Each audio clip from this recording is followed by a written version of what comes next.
ის რომ მუდმივად უგვარებენ პარტნიორ საჭიროებებს, უგვარებენ პარტნიორ საჭიროებებს, ანუ ქალწულის სიყვარულს გამოხატავს შემდეგნაირად, რომ ანუ მე თუ შენ ყოველდღიურად რაღაც სამსახურს გიშოვი, სახლს დაგილაგებ,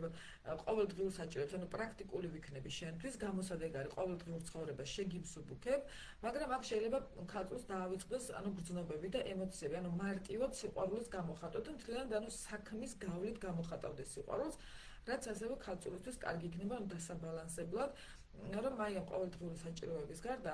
ამავდროულად გქონდეთ თქვენს პარტნიორთან ანუ ემოციური კავშირიც, ხო? ანუ უბრალოდ სიყვარულის გამოხატვა, ანუ თუნდაც თქმა, ანუ საუბარი თქვენს გრძნობებზე და აი ეს ბალანსი, რა თქმა უნდა, ქალწულებს ბევრად უფრო სასიკეთო